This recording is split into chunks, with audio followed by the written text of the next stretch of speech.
approximately 8 a.m. Bright and early she go give away her life. She must get up and say, you know what? I want to go to prison foreign today here. I'm tired of this Jamaican living. Me say then get 3 meals a day and it's not so bad in there. They have some big girl in there will look like man. One of them can own me and slap me up and do what they want to do with me. So I shoot up something there in my pums and I jump on the airplane. I want the earliest flight because I want them catch me around 8, 9 o'clock so I can go catch breakfast at one of them prison. I must say that she did that thing. I ask you something, somehow no walkless, licky. On the done embarrassed me now? On the done? These are the things that I be talking about, man. And I don't know Clarendon she come from too, you know. Don't know Clarendon she come from. This is not one of the proudest moments of a Jamaican representing Jamaica. This is not one of the proudest moments of a Clarendonian representing Clarendon or a Clarendonian representing Jamaica.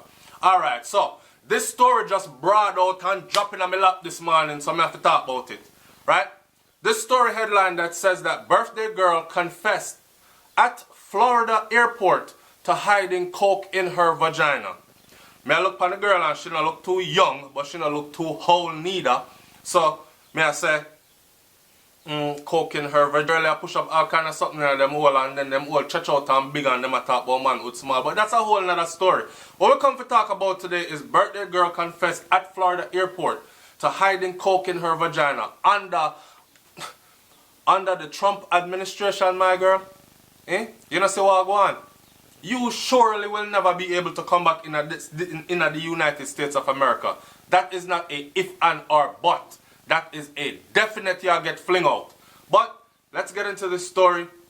The story headline says, or the story reads, Norja Witter. Then get her full name and everything. So the Witter family down at Clarendon there, be a shame and disgrace on the car. Norja go humiliate the family now on an international level. Cause them strive with Norja. Cause them try with Norja. And look on the embarrassment Norja can bring down upon the family. The Witters. Norja Witter must have thought it would be a cakewalk when she decided to transport 4.77 kilograms of cocaine to Florida on her birthday. What could go wrong?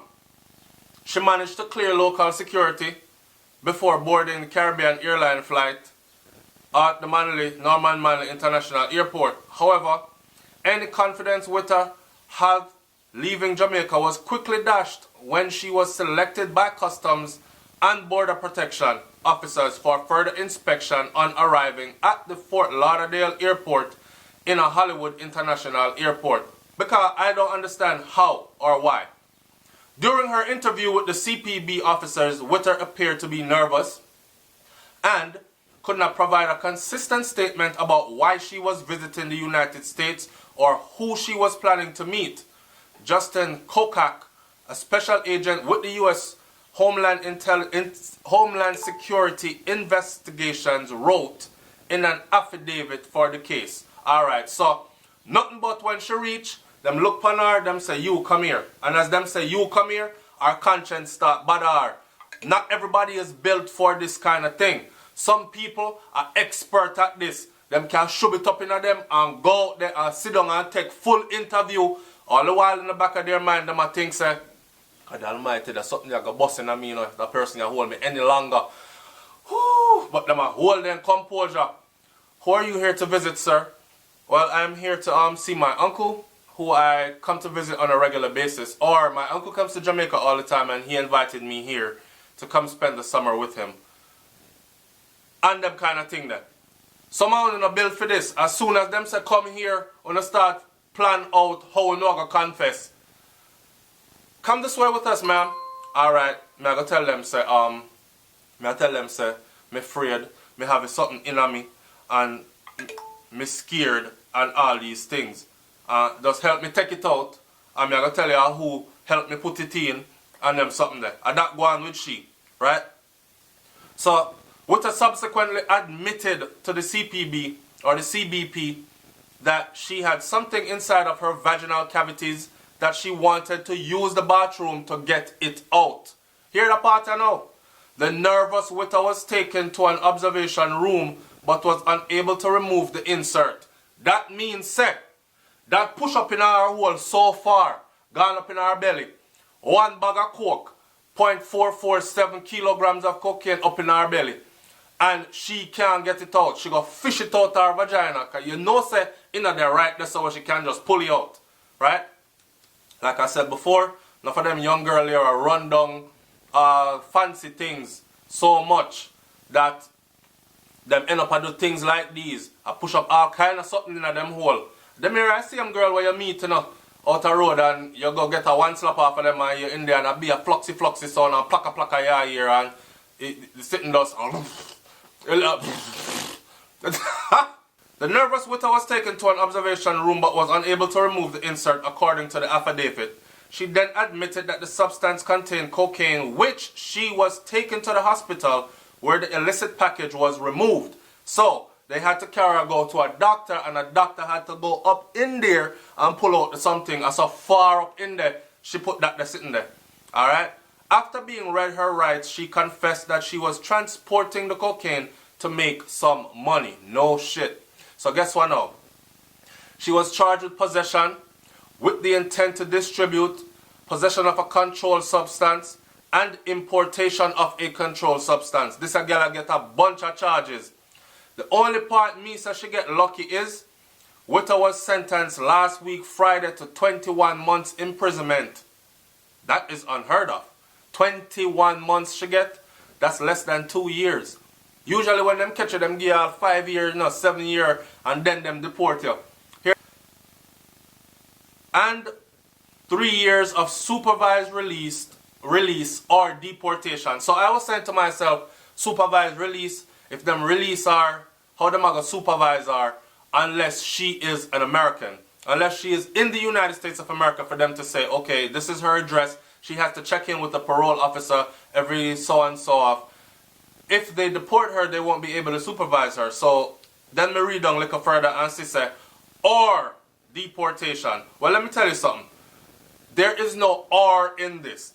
She not get no supervised nothing. She is going to get deported because Donald Trump is going to be president for the next 4 years and people are get flung out of the country for flagrant traffic violations, much less importing cocaine in your vagina. Your ass is getting flung out.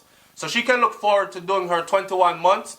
She can look forward to going back to live in Clarendon or wherever the hell she chooses to live on the rock, which is Jamaica, the island. But she not get to stay in America under no supervision. Alright? Unless she comply and go snitch out somebody big in a Jamaica and then put her in some kind of program. A real thing, me I tell you, you know. Or put her in some kind of program and say, okay, you can stay here so and give us information because whoever gave you this cocaine, you did not get it on your own. So, whoever gave you this cocaine must have more. So we want to find out your cocaine links in Jamaica because they might be sending more people into our country with cocaine stuffed up in their body parts. So, or their cavities. So, we are going to keep you here. We're not about to deport you. But you can live here as long as you snitch. So, that's going to go on. And let's see which one she take. Alright? Ritter, a resident of Clarendon, lived in the Eastern Caribbean for a brief period before returning to Jamaica last year. Now, some people are going to say, I don't know. Someone says right away, she is very lucky. Florida airport, take no chances. She only get 21 months. And like I said before, she's very lucky. She only get 21 months. Now, in closing, I'm going to say this, man. You see, when you see people like me out the road, I pride myself on being a Jamaican, right? And I pride myself on being a Jamaican that upholds Jamaica around the world. Anywhere me go, them know say me a Jamaican. Anywhere me go, they can look at me as a shining example of what a Jamaican is. So me don't want nobody know. You see them people there? I noticed that a lot of people are giving glory to the Bugoyaga or Tegereg them where claim to be representing Jamaica, and what they don't understand is that they're damaging the entire country's reputation. Yes, in truth, people always like to talk and stereotype and say all kind of something, but don't give them ammunition for use, for shoot with down. You understand? And don't frig up the damn opportunities that are put in place for those who actually want it, for use it, for better them whole family back home. So when you stuff up coke in your crotches now when I come through airport, you know how they're going to look at every other young female that's coming out of Jamaica? She's suspect. They're going to look at the whole away, not just female, as suspect. And it's not this girl with her alone that was doing this. Enough other Jamaican females that do this, and some of them right now are going to watch SouFLoTV and watch this very video and wake up tomorrow morning and stuff our next package up in there and go to the airport. And they're probably going to make it through, and then probably I go feel say, yo, I idiot the boy there, you know, a foolish this in my talk, I watch how much money me I make off of this. Only a short period of time. You hear them say long run, short catch. Alright. It's SouFLoTV, man. Like, comment, share, and subscribe. Let me know what you think about this whole story and the whole situation surrounding the materialistic worship of many of these Caribbean females we're talking about with Jamaican women them now. And the man them too, who get caught up in this quick, me want it fast lifestyle, have to get it now kind of thing. But me don't want to work too hard for it still. Me want take the easy route. So if it means I have to transport some coke and put my life at risk and my freedom at risk, then that me I go do. Them the kind of people them. I want to hear your comment in the comment section below. Are you one of those people that say any means necessary, even these kind of means? Or are you one of these people that say no, this is very damaging to us as a country, as our reputation on an international level, and you understand the fullness of this kind of friggery? Talk about things them in the comment section. I'm out. Peace.